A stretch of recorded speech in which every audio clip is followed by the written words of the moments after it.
Bonjour, il y a une asso pour ça, reçoit Barbara Bouteloup, directrice du Jardin des Puits à Pouzauges.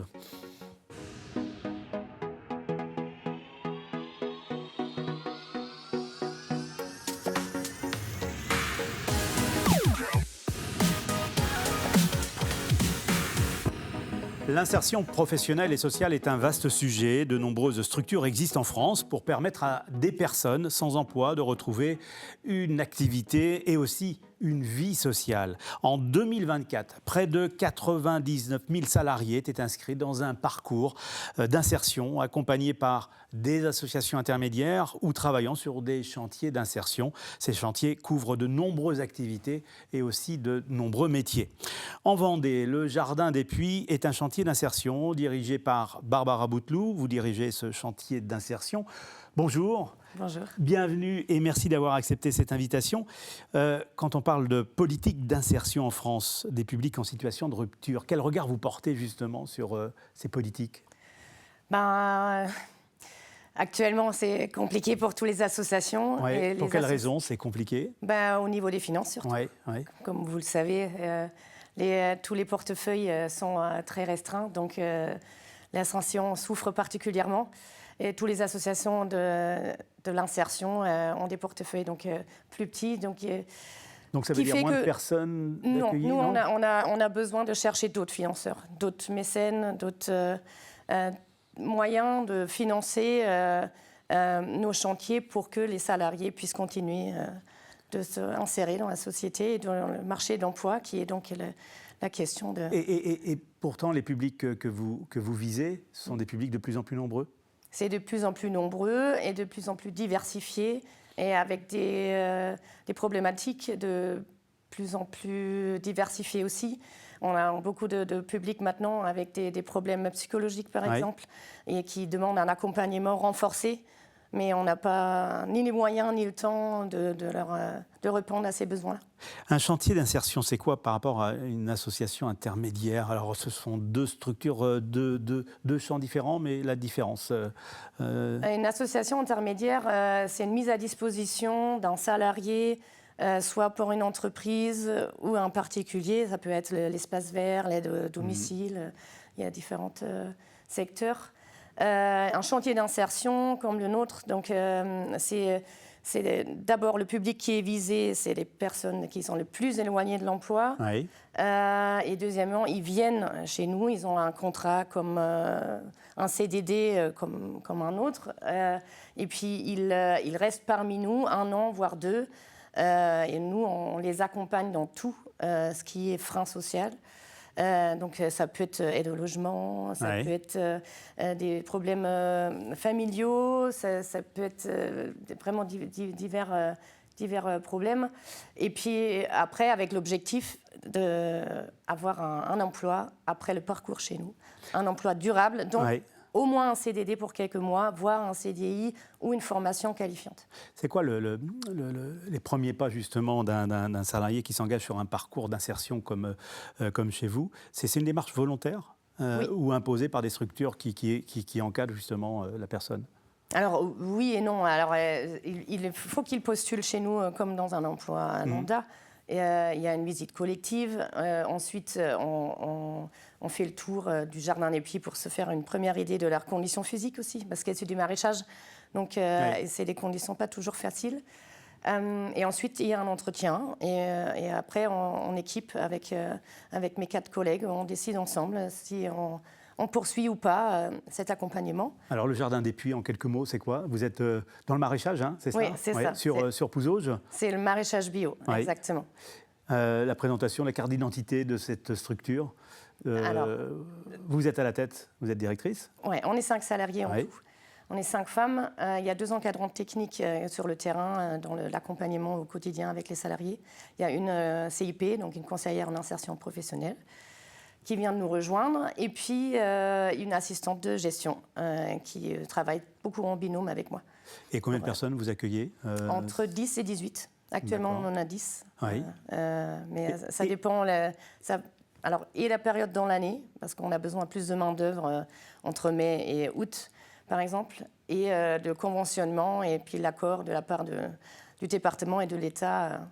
Et les profils de ces personnes, elles viennent d'où? Elles sont issues de quel métier? Ce sont des personnes qui sont vraiment en rupture avec le monde du salariat? Alors là, il n'y a pas de profil type, Oui. si vous voulez. Ça n'existe pas. On a des jeunes perdus, paumés, Oui. qui ont 18-19 ans, qui n'ont pas de diplôme, qui sont décrocheurs scolaires. On a des personnes en situation de handicap. On a des mamans isolées. On accompagne actuellement aussi une personne qui est jusqu'à la retraite. Ça peut être aussi des personnes qui ont eu une rupture ou un accident de vie à un moment ou un autre et qu'il faut qu'ils se redressent, qu'ils se remettent sur les pieds pour trouver une stabilité. Et le parcours d'insertion, le parcours de réussite, c'est quoi?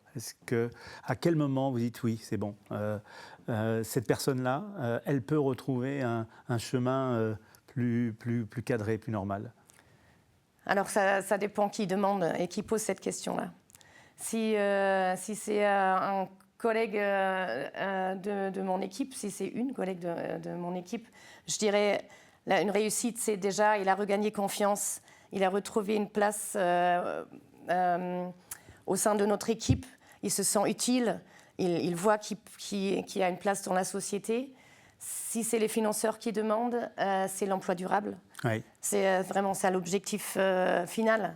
C'est ce qu'on essaye de faire avec chaque personne. C'est un emploi après le parcours au jardin. Il y a des situations d'échec? Il y en a, oui, bien sûr. Et elles sont dues à quoi, en général? C'est la situation personnelle de chacun. Ça va trop loin? Il y a tellement c'est tellement complexe. Toutes les difficultés, c'est souvent très précaire. Et c'est souvent un grand manque d'argent. Mmh. Et puis c'est la santé, c'est la famille, c'est le logement. Il y a tellement de cases à cocher et de freins à lever qu'on ne peut pas tout faire avec les moyens qu'on a. On n'a ni le temps, ni les finances, et on n'est pas mandaté pour faire tout ça avec eux. Et comme vous le disiez, les situations relèvent parfois aussi de problématiques psychologiques. Oui. Et là, vous n'êtes pas en capacité de pouvoir répondre justement? Non, on n'a pas de psychologue interne. Ouais. Après, on a des partenaires psychologues, notamment la mission locale, par exemple, où on peut envoyer les salariés. Mais après, c'est un frein aussi d'aller le voir, faire un rendez-vous. Donc, il faut souvent les accompagner de faire les premiers pas. Le parcours classique, le parcours d'insertion classique, sa durée, c'est quoi? C'est 2, 3, 4 ans? Non, ça ne peut pas aller au-delà de 2 ans. Ouais. Ils ont un pass IAE qui ne peut pas... En cas d'exception, c'est possible. Actuellement, on accompagne quelqu'un qui fait une formation dans le maraîchage, donc elle peut aller au-delà de 2 ans, mais c'est 2 ans. Et puis un parcours classique, ça commence avec les premières semaines, voire mois. C'est vraiment venir à l'heure, apprendre à travailler en équipe, être respectueux, regagner confiance en soi. Donc c'est ça le début. On ne commence pas à travailler sur tous les axes dès le début. Vous observez une situation qui se dégrade justement depuis une dizaine d'années dans ces profils qui frappent à la porte? Oui, je le vois surtout au niveau des jeunes. Moi, j'ai un parcours dans la protection de l'enfance, donc ça me frappe beaucoup. C'est donc l'état psychologique et le besoin, ça c'est vraiment beaucoup dégradé. C'est des problématiques au début de ma carrière qu'on a aperçues, mais pas avec cette ampleur d'aujourd'hui. Alors, vous en parlez aussi en début, il y a le modèle économique de ces chantiers. Vous vivez de quoi? Donc 50% de nos finances annuelles, c'est les aides au poste. Donc tout ce qu'on a de subventions de la part de l'État et du département. On est en grande partie financé par la Fondation Bertrand Gonod. Oui. C'est le mécène principal, c'est le fondateur de l'association. Et puis c'est aussi les terres auxquelles on occupe, ça appartient à la famille Gonod. Et puis après, on a des mécènes divers et puis le chiffre d'affaires. Oui, le chiffre d'affaires qui repose sur une activité de marché, c'est cela? Oui, c'est ça. Alors, on a un marché sur site une fois par semaine, le vendredi après-midi. Avec des produits issus du jardin? Évidemment, et ce qui est tenu de A à Z de la part, c'est les salariés qui gèrent, donc qui font la vente, la mise en valeur des légumes, le contact avec la clientèle, le logiciel de vente, etc. Après, on a aussi des clients externes. Ça peut être Super U, le restaurant Casse-Croûte, Elior, c'est la cantine de Fleury-Michon, par exemple. La restauration scolaire au Boupère. Donc il y a divers clients externes auxquels on livre nos légumes. Et vous travaillez donc avec les acteurs locaux, c'est une condition indispensable pour la réussite justement de ces structures-là? Oui, oui, on a besoin absolument. Et puis, on produit des légumes. Oui. Il faut bien les vendre à un moment ou à un autre. Et puis, mais c'est aussi important pour nourrir tout ce qui est Pouzauges et alentour. Donc, non, et c'est important pour les salariés aussi de voir tout le travail du semis au plan et ensuite le mettre en terre et de le vendre aux clients. C'est tout un processus qui est important pour eux. Et je suppose qu'il y a justement de belles histoires avec ces salariés. Vous avez des souvenirs pétillants justement avec des réussites d'insertion? Oui, alors je ne vais pas dire le vrai prénom, mais disons, elle s'appelle Julie, qui avait 30 ans, qui a 3 enfants et elle n'a jamais travaillé dans sa vie. Elle a toujours été au domicile avec ses enfants et elle a vraiment réussi à se construire au Jardin des Puits durant un an et demi. Et puis ça a débouché avec un CDI. Maintenant, elle a vraiment appris de A à Z ce que c'est d'arriver dans le monde du travail. Et puis ça a fini avec un CDI. Et puis on est dans des entreprises locales? Oui, sur Pouzauges. Ouais. Sur Pouzauges.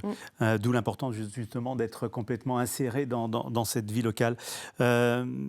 Pour découvrir votre activité, votre entreprise, je suppose qu'il y a tout ce qu'il faut sur les réseaux sociaux, sur les sites internet. Bien sûr. Instagram, quelques Facebook, éléments, LinkedIn. Oui, bien sûr. Tous les réseaux sociaux habituels. Après, tout le monde est bienvenu de venir les vendredis de 15h à 19h découvrir le marché. C'est ouvert à tout le monde. Donc, et adhérents et non adhérents. Et ce sont des produits bio? Ce sont que des produits bio. Oui. D'accord. Donc il y a une démarche aussi environnementale qui est importante. Ça, c'est une marque aussi que vous souhaitez. Oui, ce qu'on met en avant, c'est local, bio et solidaire. Donc on a la triple casquette. Donc tout le monde est le bienvenu le vendredi pour venir rencontrer les salariés en insertion et puis nous, les permanents qui gèrent la structure avec eux. Est-ce qu'il y a des bénévoles autour? Oui, il y a beaucoup de bénévoles. C'est peut-être une précision importante à donner. Si vous souhaitez donner un petit coup de main justement à l'association, il ne faut surtout pas hésiter. Vous êtes combien de bénévoles? On est une vingtaine avec le CA et des bénévoles de terrain qui nous donnent des coups de main aussi le week-end, par exemple, parce que les légumes ont des besoins les week-ends aussi. Ah bon? Ouais. Mais aussi en lien avec les salariés en insertion, on fait des repas partagés, des événements, les portes ouvertes, un marché de Noël. On a plein d'endroits où on a besoin des bénévoles et on est très reconnaissant de ce travail-là. Merci Barbara Bouteloup. Je rappelle que vous êtes la directrice du Jardin des Puits. Merci d'avoir accepté cette invitation. Et je rappelle aussi que ce programme est coproduit par la Maison départementale des associations de la Vendée, par TV Vendée et par le Crédit Mutuel Océan. Bonne journée.